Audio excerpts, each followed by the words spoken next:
Eh, Buenas noches. Bueno, hoy, gracias a Dios, quería, obviamente por el tiempo que Él nos brinda, ¿cierto? Dentro de las cuales podemos tener, ¿cierto?, nuestra vida, su misericordia, etcétera. Eh, Ayer hice un video en el cual, como la pregunta principal era el mayor milagro, ¿ya? Y hablaba sobre ciertos milagros que Jesús hizo, que están escritos en la Biblia, y que si uno se pone a indagar en la historia hasta la fecha, muchas otras personas han recibido milagros del Señor, ¿ya? Pero la pregunta que me daba vuelta en la cabeza era justamente esa. Eh, el mayor milagro o el gran milagro de Dios, ¿ya? Y claro, la promesa de él es que, ¿cuánto se llama? Es que él, cuando él aparezca de entre las nubes, él a todos los que creyeron en él los va a tomar en el cielo y nos va a perfeccionar. Ya no sé, por los que, por ejemplo, por ese motivo perdieron una pierna, por ejemplo, sus cuerpos van a ser perfeccionados y su cuerpo va a ser restablecido, ¿cierto? Como el diseño original que Dios pensó, ¿ya? Y entonces, a raíz de eso me daba vuelta en la cabeza, ¿cierto?, respecto a esa pregunta. Y claro, el mayor milagro es la salvación, ¿cierto? A raíz de todo este plan de salvación que Dios hizo para poder salvar a nosotros. ¿A quién? A los porfiados, a los rebeldes, a los pobrecitos, ¿ya? Y a raíz de eso hoy día me puse a buscar en internet respecto de la parte médico forense o la parte médica, ¿cierto? Cómo ellos describen a raíz de los hechos que se hablan en la escritura, ya cómo ellos relatan de cómo pudo haber sido médicamente la muerte de Cristo, ya. Bueno, la verdad, dentro de lo que pude rescatar son 5 hojas y media, ya, pero esto uno lo hace con todo el corazón, ¿ya? Así que vamos a dar lectura. De partida, esto lo rescaté de la página infobae.com y dice así: la muerte de Cristo, analizada por forenses argentinos, los que coinciden en que padeció un gran sufrimiento. Más allá de las creencias religiosas en torno a la resurrección, su existencia fue probada por científicos e historiadores. Todos coinciden en el dolor que debió soportar. Sufrió la forma más dolorosa que pudiesen existir para un criminal. Sobre Jesús estaba el peso del mundo desde antes de la crucifixión. En Lucas 22:44 habla que Jesús, en el monte de los olivos, en la noche previa, su agonía era tal que sudaba como gotas de sangre. La parte médica explica que son vasos sanguíneos que se rompen en las glándulas sudoríferas, los que llaman sudor de sangre. O sea, la preocupación del Señor por lo que se venía, por lo que iba a pasar, era tal que sus vasos sanguíneos, ¿cierto?, se reventaban, ¿cierto?, y se mezclaban con las glándulas sudoríferas, por lo cual sus gotas eran como de sangre. Físicamente, por lo que venía, ya estaba agotado, en peligro de colapsar, ¿ya? Después de sufrir la flagelación, Cristo murió de asfixia, insuficiencia cardíaca y finalmente un infarto al miocardio.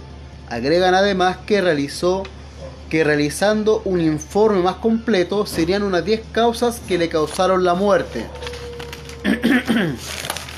El doctor Jorge Fuentes Aguirre expuso lo siguiente respecto a las 10 causas de su muerte.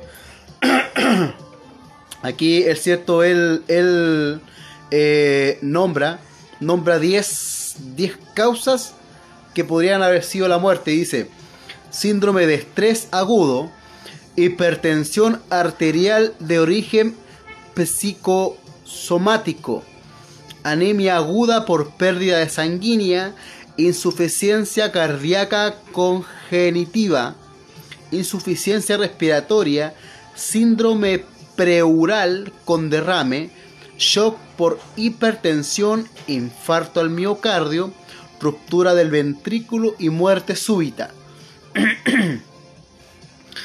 Otro punto dice 3 momentos claves y de sufrimiento de Cristo. El doctor Rubén Darío Camargo, el cual es un especialista en medicina interna, expone lo siguiente. La flagelación era un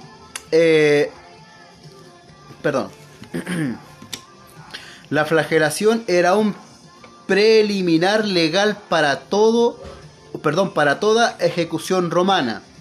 La víctima era desnudada en su parte superior del cuerpo, lo sujetaban a un pilar no muy elevado, quedando la persona con su espalda encorvada, a fin de golpear sin compasión y sin misericordia.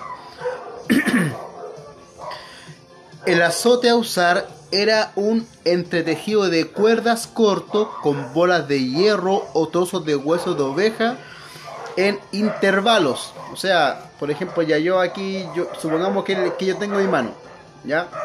La cuerda, por ejemplo, aquí tenía una, acá otra y acá otra. Al golpear las bolas causaban contusiones y hematomas profundos, y los huesos de oveja desgarraban la piel y el tejido subcutáneo.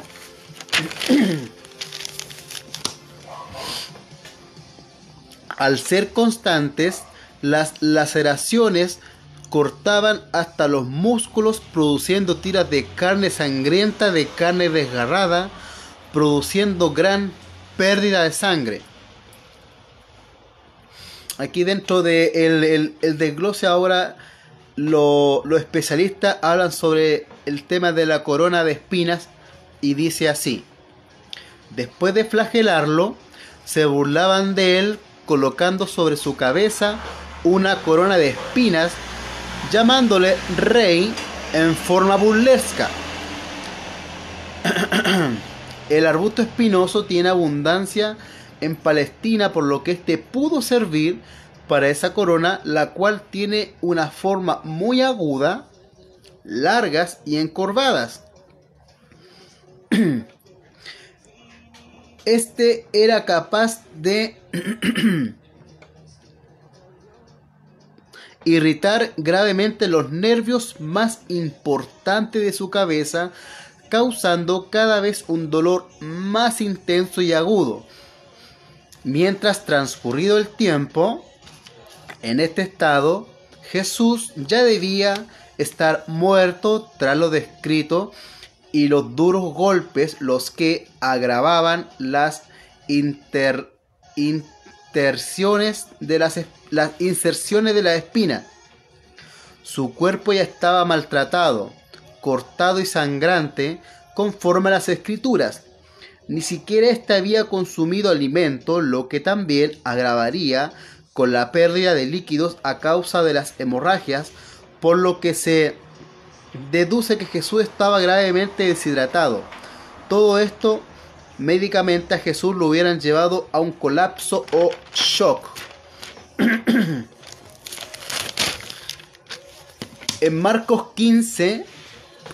capítulo 15, versículo 15, en Mateo capítulo 27, versos 26 al 30, en Juan capítulo 19, versículos 1 al 3, las escrituras cuentan que en el momento de la coronación, unos 400 a 600 hombres de la corte se burlaban de él, lo desnudaron, le hicieron sentarse en un banco de piedra, le pusieron capa corta color granada y le colocan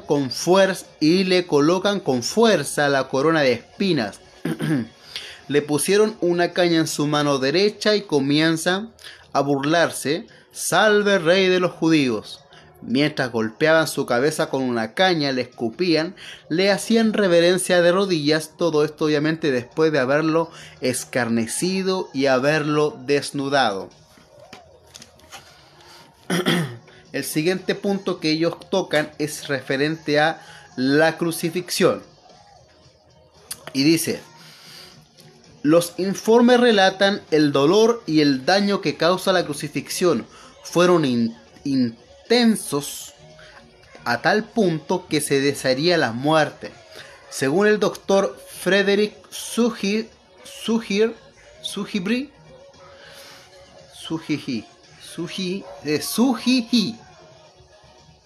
así creo que se dice el apellido.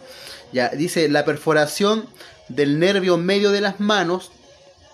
Esto es cuando a Jesús le clavaron los clavos en las manos, ¿ya? Pueden causar un dolor tan increíble que ni la morfina sería de ayuda, ya que sería un dolor tan intenso, ardiente, horrible, como relámpagos atravesando el brazo hacia la médula espinal. La ruptura del nervio plantar del pie tendría un efecto similar y horrible. Eso es cuando a Jesús le clavan los pies a la cruz.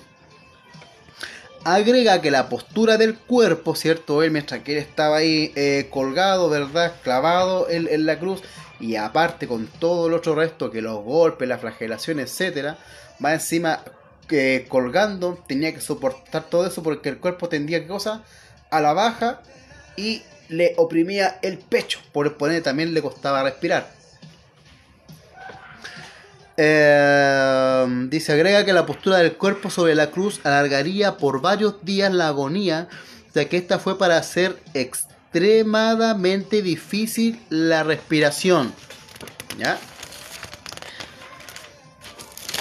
Luego dice el doctor Frederick Farras, ¿ya? Él describe que el efecto pretende una tortura en la crucifixión horrible. Incluye todo lo que el dolor y la muerte pueden tener. Además es espantoso. Vértigos, calambres, sed, falta de sueño, fiebre, tétano, o sea, el dolor hasta el centro de los huesos, vergüenza, publicación de la vergüenza, larga duración de tormento, horror de la anticipación, ¿cierto? Porque Jesús, él ya sabía por todo lo que iba a pasar, y por eso que dice la escritura de que las gotas que, ¿cierto?, caían, ¿cierto?, eran como gotas de sangre, porque su preocupación era tal, ya, a raíz de lo que él sabía que iba a tener que soportar. Mortificación de las heridas no cuidadas, ya, su cuerpo desgarrado, sus carnes abiertas por los latigazos, etc. En resumen, por cada respiración, movimiento o pequeña brisa sobre su piel, podría causar un dolor intenso. O sea, es cosa de que uno cierre su mente y se imagine estando uno mismo allí, como decimos nosotros, en los zapatos del Señor, e intentar, ¿cierto?, poder revivir ese crudo momento que Cristo pasó. Creo que a ninguno de nosotros nos gustaría, y es más, tan solamente en esa noche pensando en todo lo que iba a pasar, cualquiera colapsaría mentalmente. Dice el doctor Frederick Sugive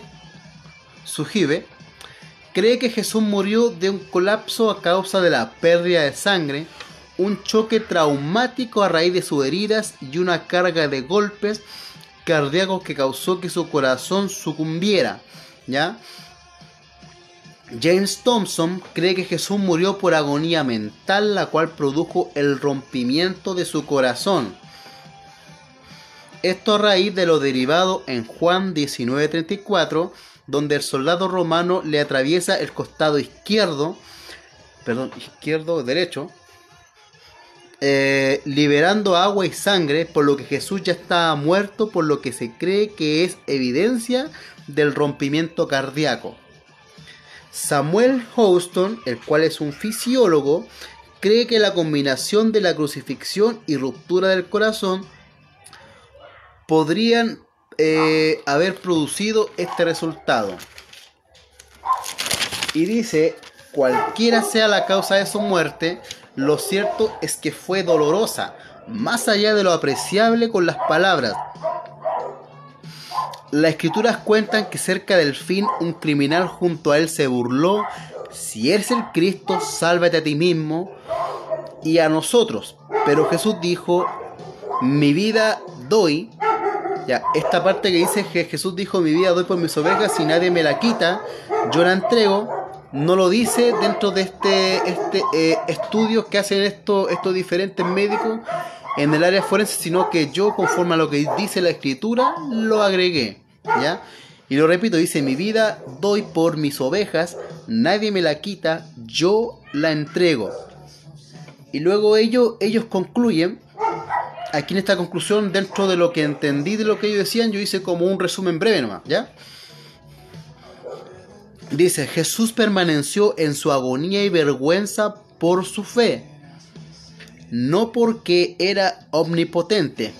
En esa instancia Jesús, él se despojó completamente de su trono, de su deidad, de quién es él, ¿ya? Por ende, como humano, vivió y padeció todo. Más bien por su increíble amor a la humanidad. Sufrió para crear el camino para la salvación de todos de quienes creen.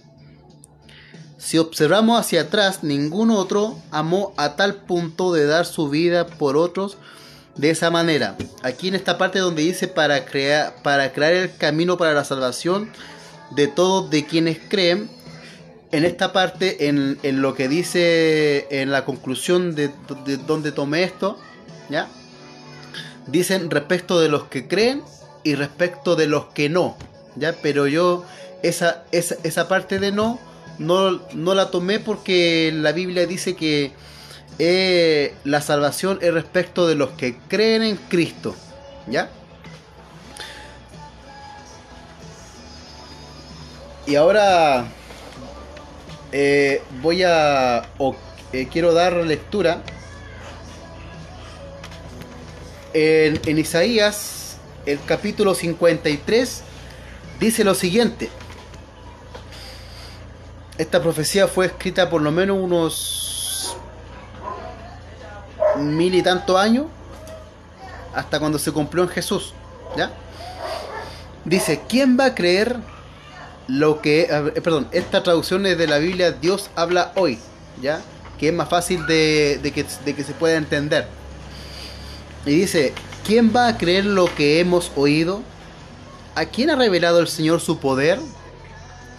El Señor quiso que su siervo creciera como planta tierna que hunde sus raíces en la tierra seca.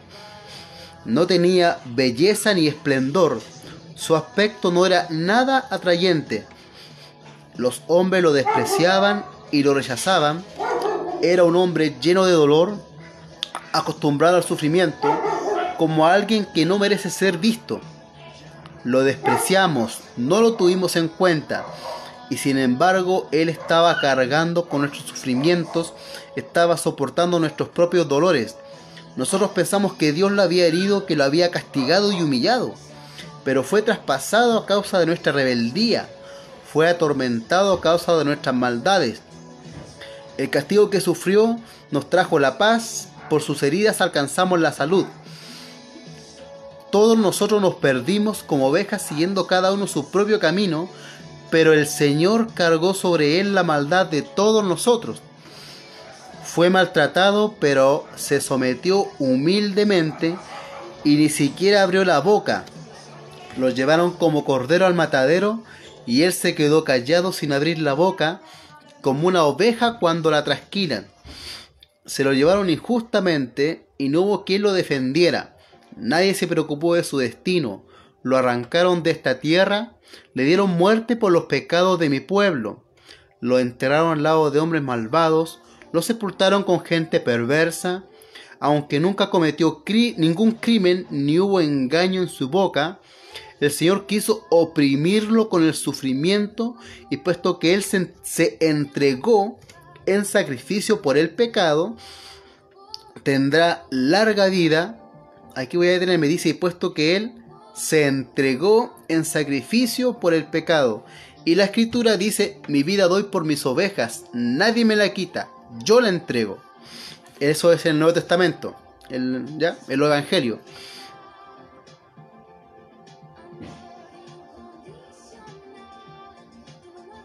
Y ahí dice, y puesto que Él se entregó en sacrificio por el pecado, tendrá larga vida y llegará a ver a sus descendientes. Por medio de Él tendrán éxito los planes del Señor. ¿Y cuál es el plan del Señor? Que la humanidad pueda ser salva, ¿ya? Que nosotros creamos, ¿cierto?, en Él, y que podamos, ¿cierto?, ser salvos en Él, y que no seamos parte del destino que está ya dispuesto para este mundo y para los que no creen, ¿ya? A eso se refiere. Después de tanta aflicción verá la luz y quedará satisfecho al saberlo. ¿Ya? Jesús murió, ¿ya? Y cuando Él resucitó, volvió a ver, ¿cierto qué cosa? La luz, la unión eterna con su Padre.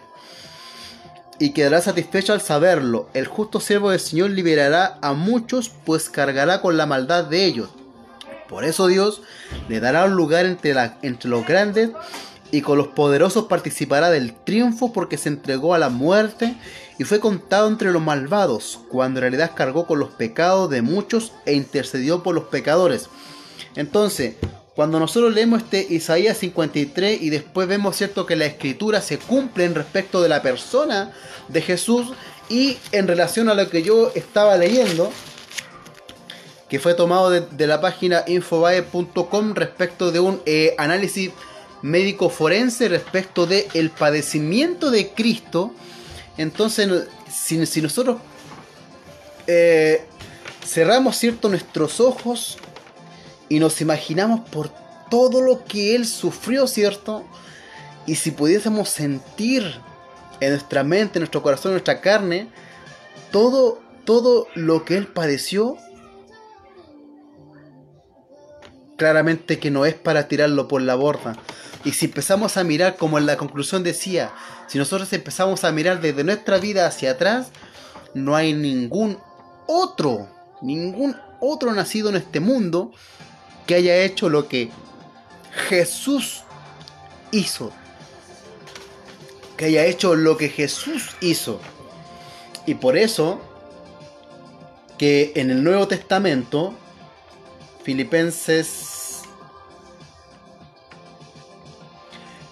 en Filipenses 2, o carta a los Filipenses, capítulo 2, del verso 5 en adelante, dice, el título dice, la humillación y la exaltación de Cristo.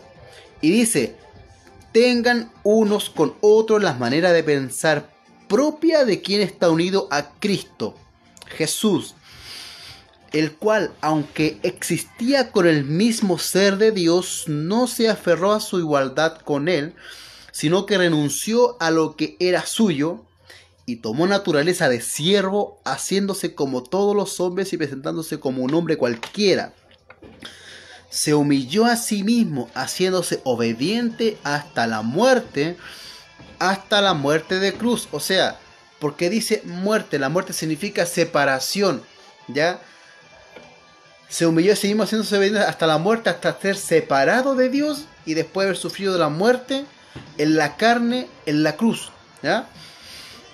Por eso Dios le dio el más alto honor y el más excelente de todos los nombres, para que ante ese nombre concedido a Jesús doblen todas las rodillas en el cielo, en la tierra y debajo de la tierra, y reconozcan todos que Jesucristo es el Señor, para la gloria de Dios Padre.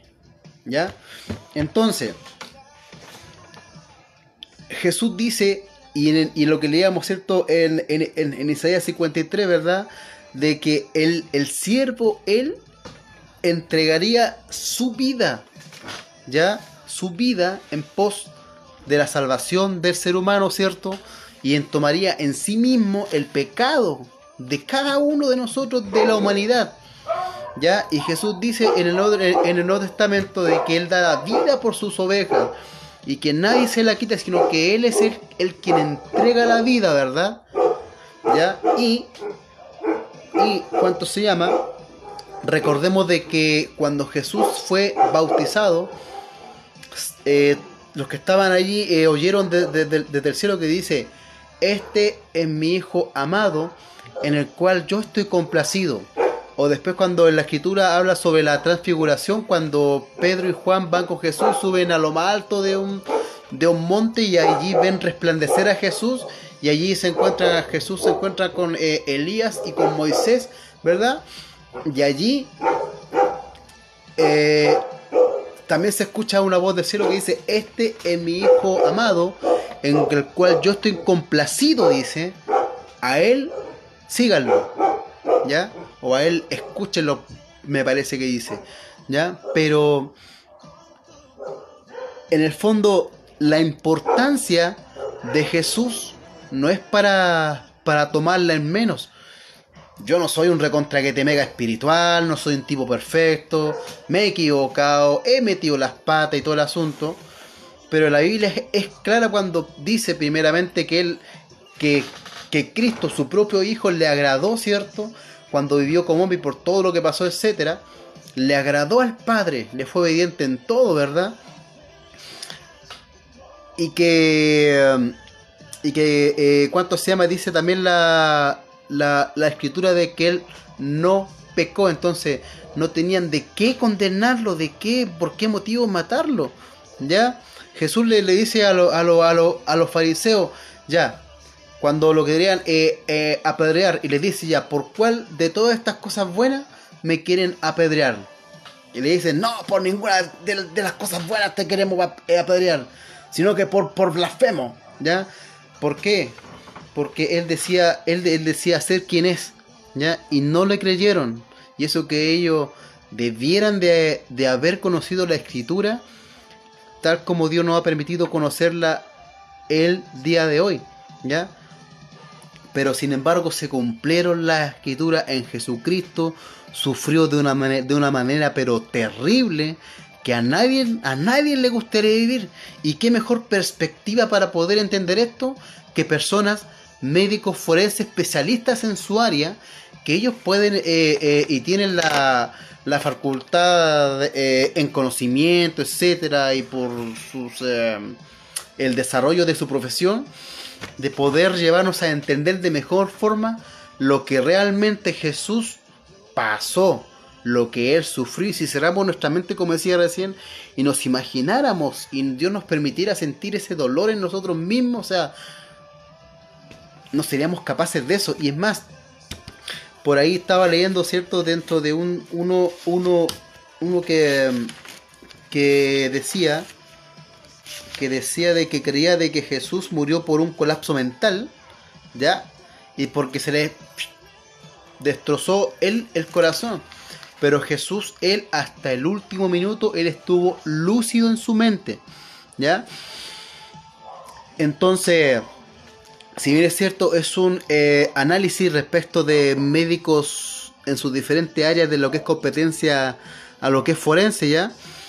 Pero bíblicamente también nosotros podemos entender de que Jesús, Él estuvo lúcido en su mente hasta el final, y que Él terminó entregando su vida allá cuando dijo: Padre, en tus manos encomiendo mi alma, todo se ha cumplido. ¿Y qué es lo que se cumplió?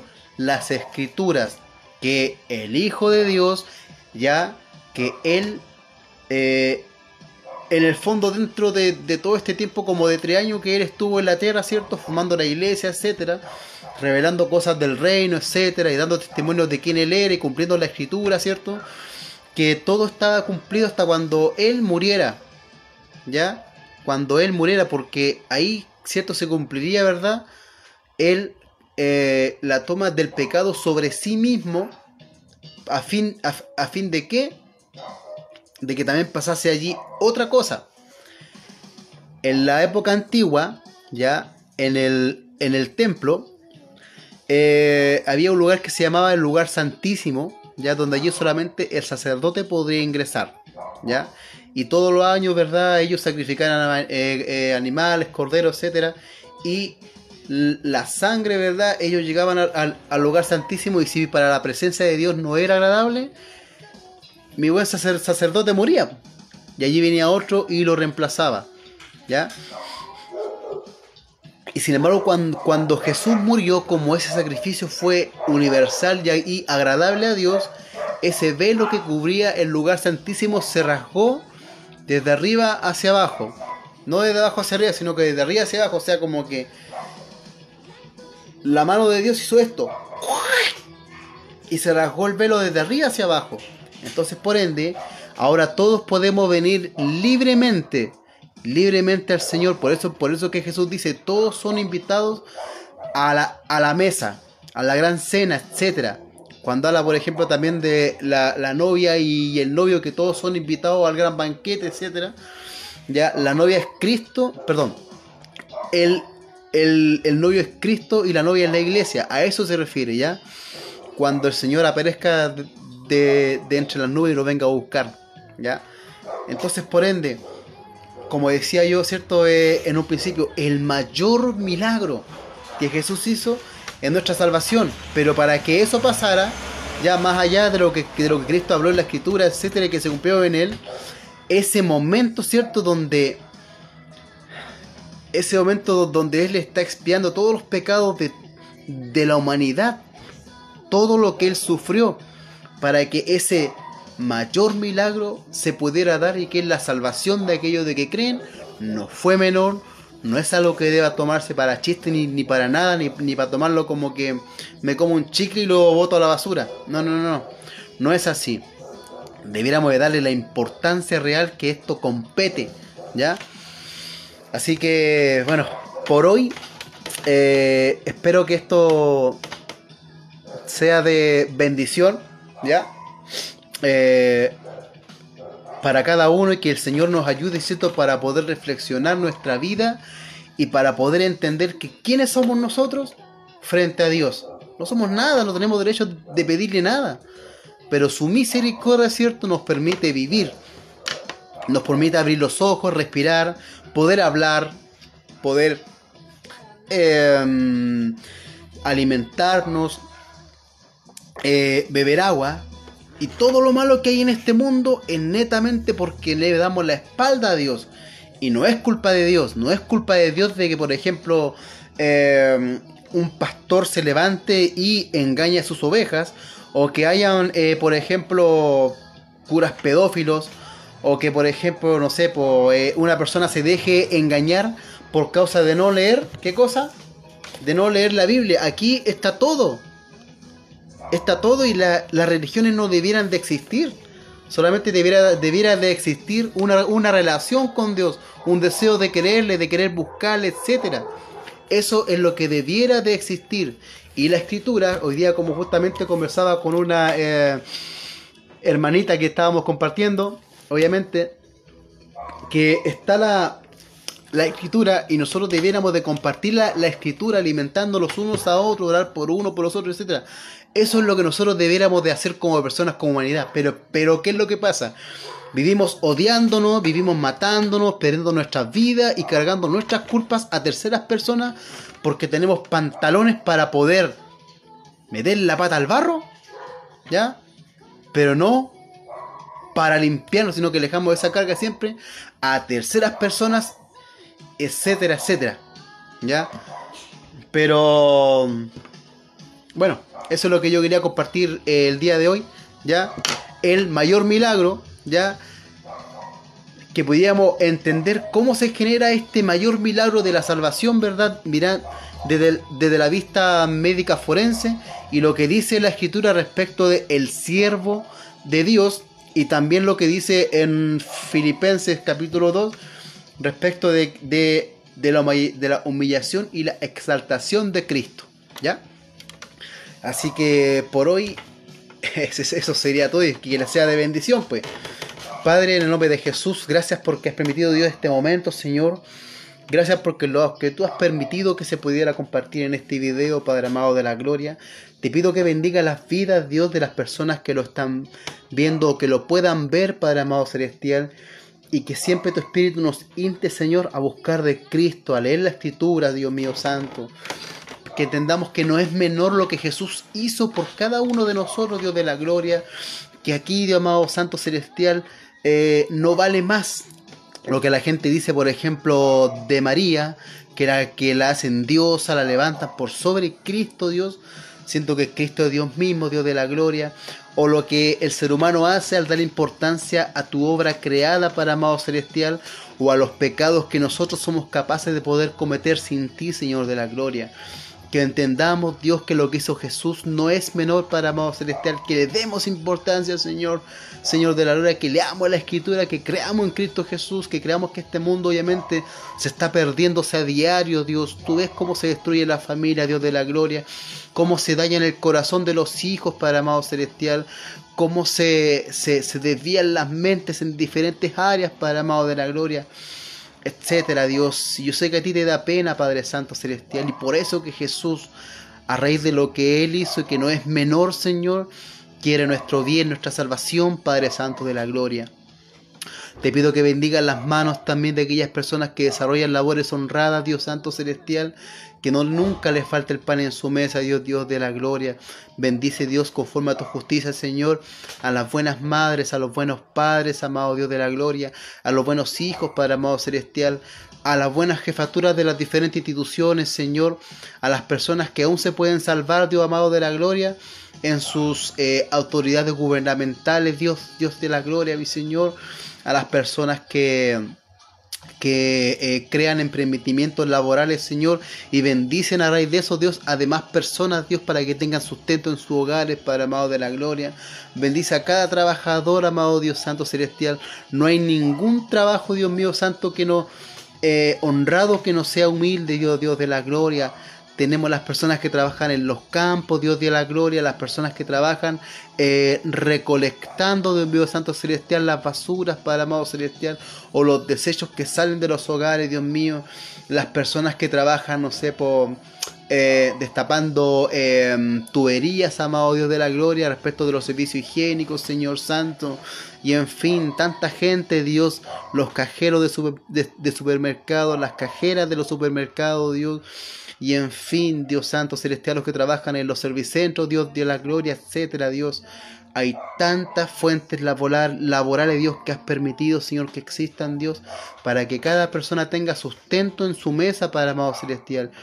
Pero que lamentablemente, Señor, a causa de la maldad del ser humano, los engaños del diablo, Señor, quieren destruir todo esto, Padre amado de la gloria. Te pido, Dios, que los espíritus que están tras de ellos, Señor, sean reprendidos, Padre amado celestial, en el nombre de Jesús, Señor de la gloria, y que estas personas puedan razonar, puedan entender, Señor, que el camino que llevan, Señor, que el camino que llevan es netamente, Dios, para perderse, Dios de la gloria, y que aquí no hay ninguno que sea más perfecto que otro, Señor. Todos estamos en la misma condición, pero la única diferencia la hace el creer en Jesucristo, Dios, que en Él son limpiados nuestros pecados, Señor, y que en Él, Dios, podemos dejar de hacer cosas malas, Señor, y que el mayor milagro siempre va a ser, Dios, la salvación de nuestra alma, Padre Santo. Gracias por todo, Padre, en nombre de Jesús. Amén. Por hoy me despido. Que el Señor les bendiga.